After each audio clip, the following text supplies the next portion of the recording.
Hello everyone, welcome to my channel. If you enjoy the content, I would greatly appreciate it if you could consider subscribing to my channel because most of my viewers are only watching but not subscribing. So hit the subscribe button as well because your support means a lot to me. Thank you so much. The test is in 4 sections. At the end of the test, you will be given 10 minutes to transfer your answers to an answer sheet. Now turn to Section 1. First, you have some time to look at questions 1 to 6.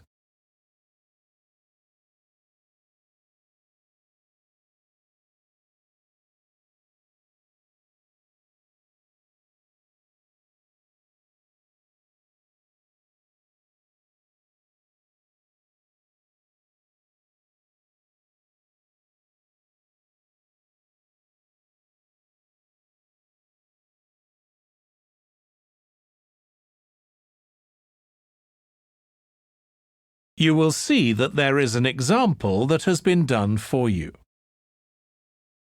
On this occasion only, the conversation relating to this will be played first. Hello, Pembroke Cycling Holidays. Bob speaking. Oh, hello. I've seen your advert for people to lead cycle trips. Are you the right person to speak to? Yes, I am. Could I have your name, please? It's Margaret Smith. The woman's surname is Smith. So Smith has been written in the space. Now we shall begin. You should answer the questions as you listen because you will not hear the recording a second time. Listen carefully and answer questions 1 to 6. Hello, Pembroke Cycling Holidays. Bob speaking. Oh, hello. I've seen your advert for people to lead cycle trips. Are you the right person to speak to? Yes, I am. Could I have your name, please? It's Margaret Smith. Are you looking for a permanent job, Margaret? No, temporary. I've got a permanent job starting in a few months' time, and I want to do something else until then. What work do you do? This will probably sound crazy. I used to be a lawyer, and then I made a complete career change, and I'm going to be a doctor. I've just finished my training. Right. And have you had any experience of leading cycle trips? Yes, I've led several bike tours in Africa. The trip to India that I had arranged to lead next month has now been cancelled. So when I saw you were advertising for tour leaders, I decided to apply. OK. Now, we normally have 2 or 3 leaders on a trip, depending on the size of the group. Some tours are for very experienced cyclists, but we've got a tour coming up soon in Spain, which is proving so popular we need an additional leader. It's a cycling holiday for families. Would that suit you? It certainly would. I enjoy working with children, and I probably need some more experience before I go on a really challenging trip. That tour includes several teenagers. Have you worked with that age group before? Yes, I'm a volunteer worker in a youth club where I help people to improve their cycling skills. Before that, I helped out in a cycling club where I taught beginners. Well, that's great. Now, the trip I mentioned is just for a fortnight, but there might be the possibility of leading other tours after that. Would that fit in with your plans? That'd be fine. I'll be free for 5 months. My job is due to start on October the 2nd, and I'm available from May the 1st until late September. Good. Now, is there anything I need to know about the food you eat? We usually have 1 or 2 people in the group who don't eat meat or have some sort of food allergy, so we're always very careful about that. Yes, I'm allergic to cheese. Would that be a problem? No. As long as we have enough notice, we can deal with that. That's great. Before you hear the rest of the conversation, you have some time to look at questions 7 to 10.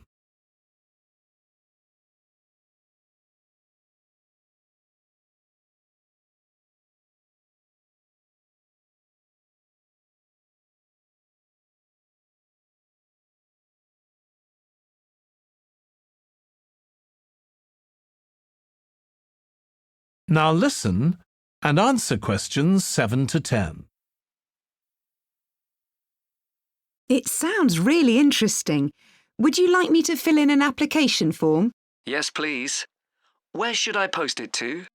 Could you send it to 27 Arbuthnot Place, Arbuthnot Place, Dumfries, And what's the postcode, please? DG7 4PH. Was that P Papa or B Bravo? P Papa. Got that. If you could return the application form by Friday this week, we can interview you on Tuesday next week. Say 2:30? Would that be possible for you? Yes, it's fine. You're quite a long way from where I live, so I'll drive over on Monday. Should I bring anything to the interview? We'll have your application form, of course, but we'll need to see any certificates you've got that are relevant in cycling, first aid, or whatever. OK. And at the interview, we'd like to find out about your experience of being a tour guide. So, could you prepare a 10-minute talk about that, please? You don't need slides or any complicated equipment, just some notes. Right. I'll start thinking about that straight away. Good. Well, we'll look forward to receiving your application form and we'll contact you to confirm the interview. Thanks very much. Thank you, Margaret. Goodbye. Bye. That is the end of section 1. You now have half a minute to check your answers. Now turn to section 2. You will hear a podcast about an area called the Sheep Market in a New Zealand city. First, you have some time to look at questions 11 to 14.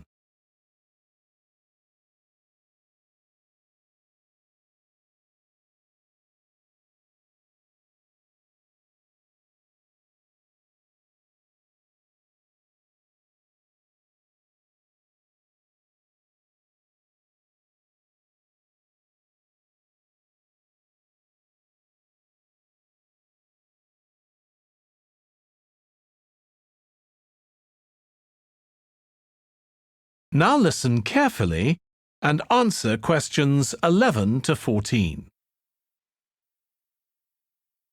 Welcome to this podcast about the sheep market, which is one of the oldest parts of the city.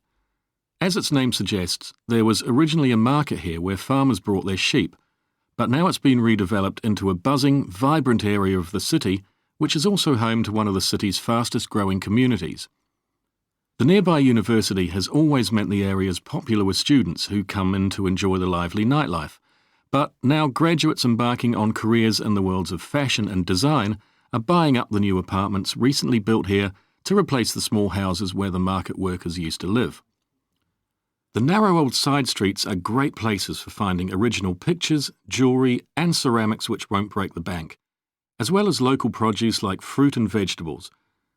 There's also lots of pavement cafes where you can have a coffee and watch tourists from all over the world go by. The oldest buildings in the area are on the main streets, including the city's first department store, built in the 1880s, which is still open today.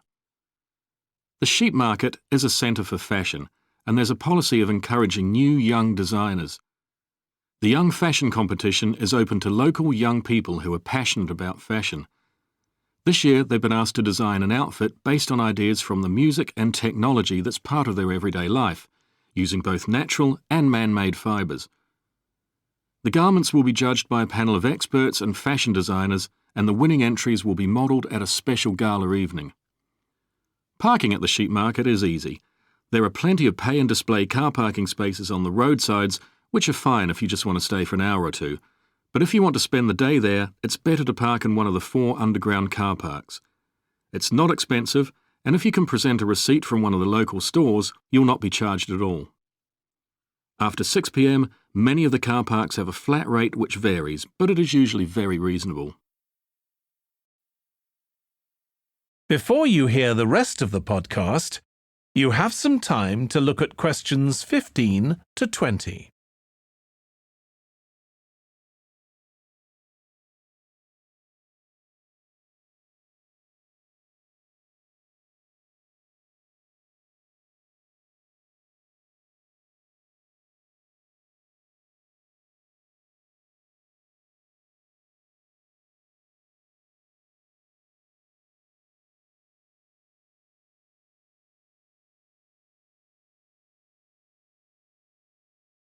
Now listen and answer questions 15 to 20. The sheep market is one of the main centres for art and history in the whole of the country. If you look at our map, you'll see some of the main attractions there. Most visitors start from Crawley Road at the bottom of the map. The Reynolds House is one of the oldest houses in the city and is open to the public. It's on the north side of Crawley Road, next to the footpath that leads to the public gardens. The area is particularly interesting for its unusual sculptures. The thumb is just what its name suggests, but it's about 10 metres high. You'll see it on Hill Road, across the road from the bank. The museum's got a particularly fine collection of New Zealand landscapes. It's on the east side of the sheep market, on City Road. It's on the other side of the road from the public gardens, immediately facing the junction with Hill Road. The Contemporary Art Gallery is on a little road that leads off Station Square, not far from the public gardens. The road ends at the gallery. It doesn't go anywhere else. That's open every day except Mondays. The Warner Gallery specialises in 19th century art. It's on City Road, near the junction with Crawley Road, on the same side of the road as the public gardens. It's open on weekdays from 9 to 5 and entry is free. Finally, if you're interested in purchasing high-quality artwork, the place to go is Nucleus. You need to go from Crawley Road up through Station Square and east along Hill Road until you get to a small winding road turning off. Go up there and it's on your right. If you get to City Road, you've gone too far. That is the end of section 2. You now have half a minute to check your answers. Now turn to section 3. You will hear two students, Katie and Joe, discussing a presentation in their film studies course. First, you have some time to look at questions 21 to 24.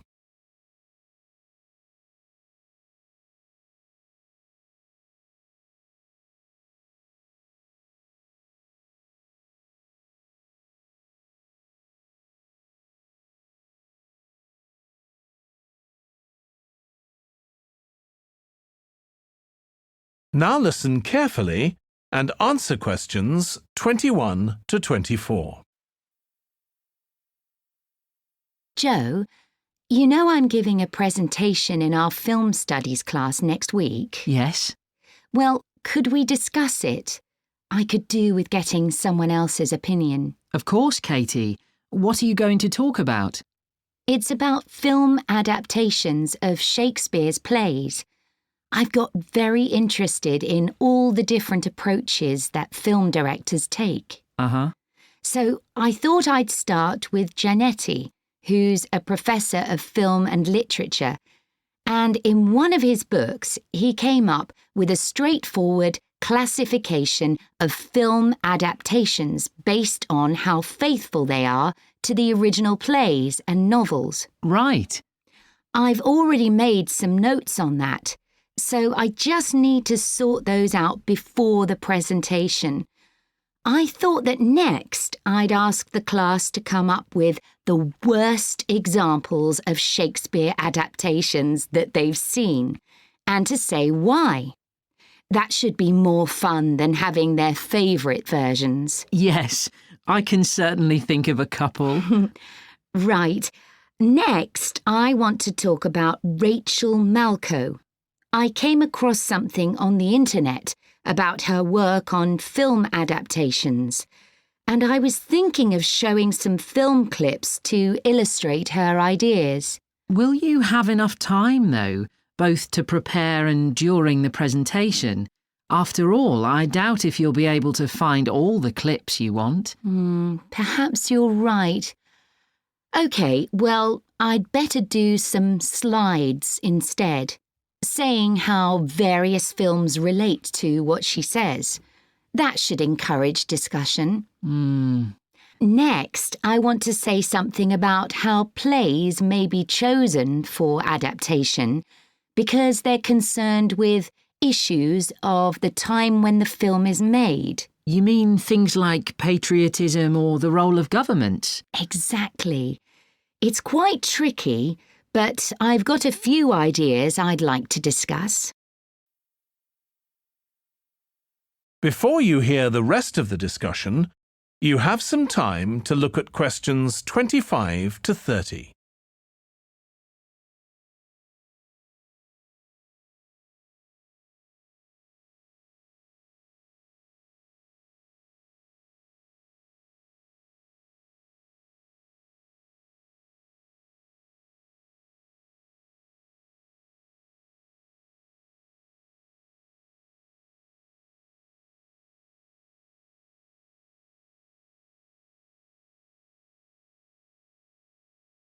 Now listen and answer questions 25 to 30.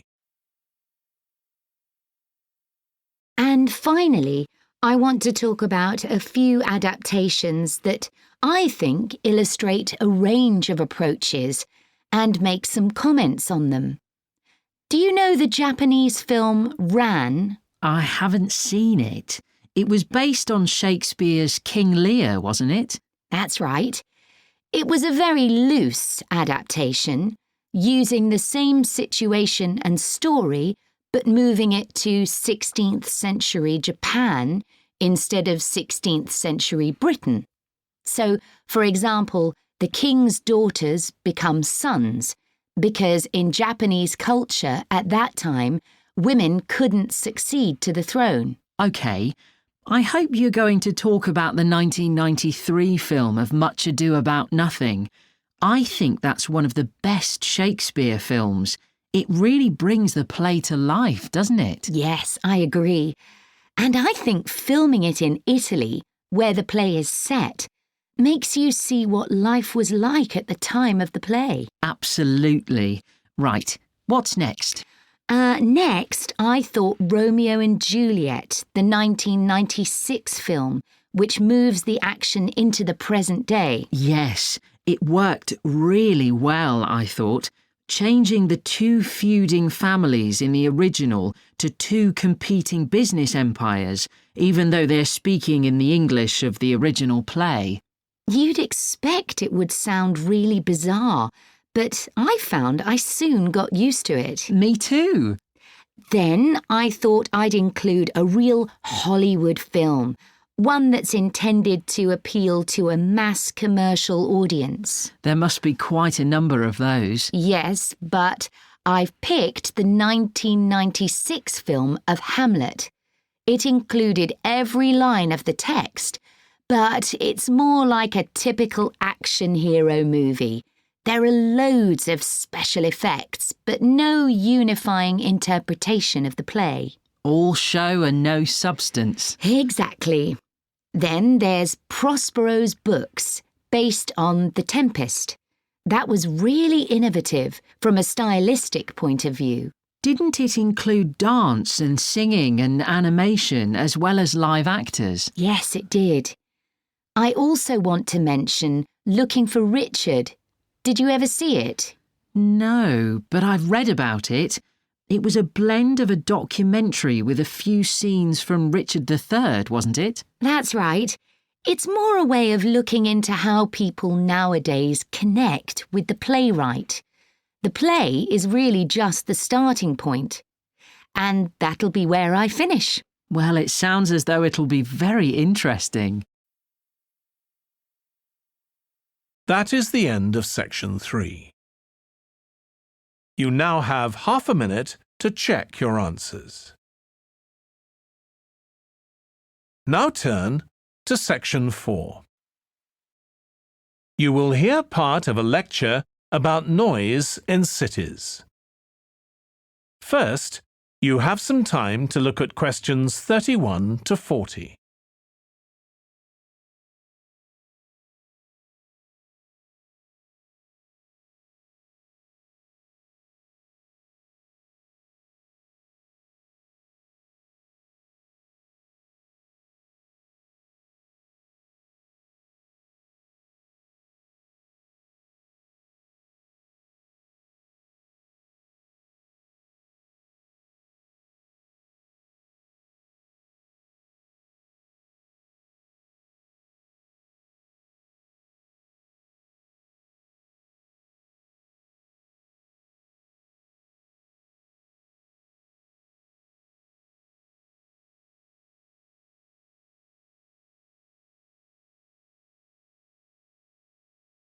Now listen carefully and answer questions 31 to 40.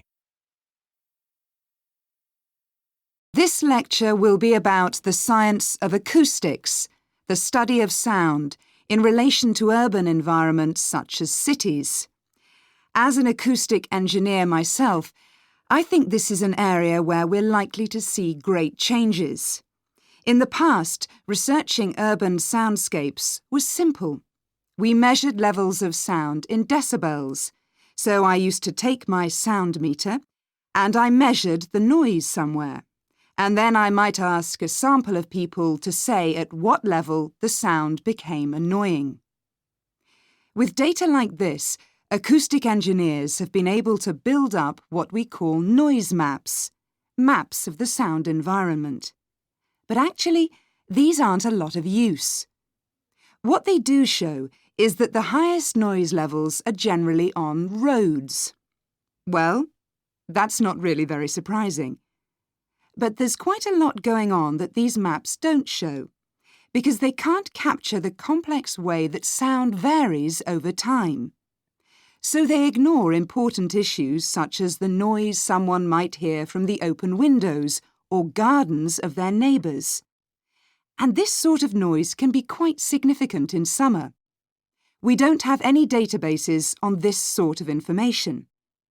As well as that, these records of sound levels take no account of the fact that people vary in their perceptions of noise.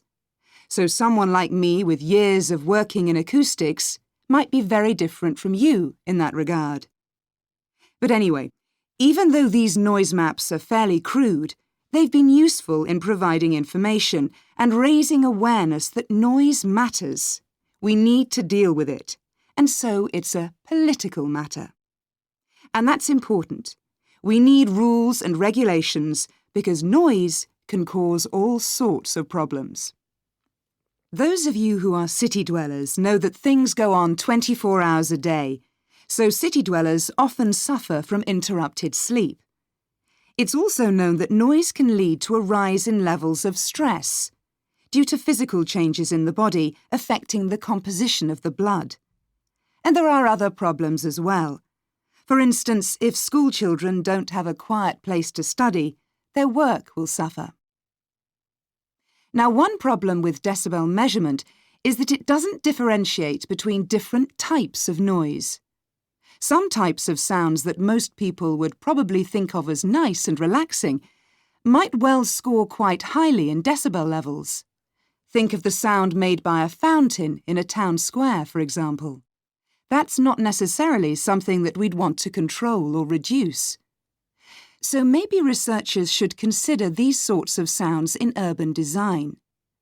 This is going to be tricky, because just measuring decibel levels isn't going to help us here. Instead, many researchers are using social science techniques, studying people's emotional response to sound by using questionnaires and so on.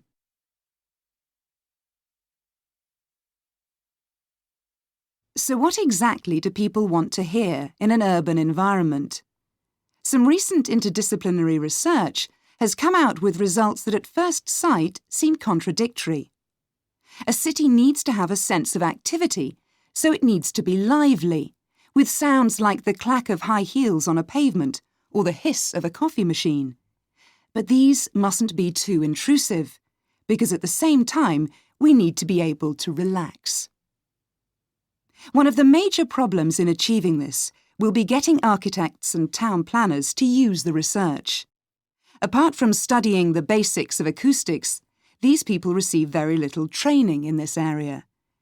But in fact, they should be regarding sound as an opportunity to add to the experience of urban living, whereas at present they tend to see it as something to be avoided or reduced as far as possible, or something that's just a job for engineers, like the street drainage system. What's needed is for noise in cities to be regarded as an aesthetic quality, as something that has the qualities of an art form. If we acknowledge this, then we urgently need to know what governs it and how designers can work with it. We need to develop a complex understanding of many factors. What is the relationship between sound and culture? What can we learn from disciplines such as psychology about the way that sound interacts with human development and social relationships, and the way that sound affects our thoughts and feelings? Can we learn anything from physics about the nature of sound itself? Today's powerful technologies can also help us. To show us their ideas and help us to imagine the effect their buildings will have, architects and town planners already use virtual reality. But these programs are silent. In the future, such programs could use realistic sounds, meaning that soundscapes could be explored before being built. So hopefully, using the best technology we can lay our hands on, the city of the future will be a pleasure to the ears as well as the eyes. That is the end of section 4. You now have half a minute to check your answers. That is the end of the listening test. In the IELTS test, you would now have 10 minutes to transfer your answers to the answer sheet.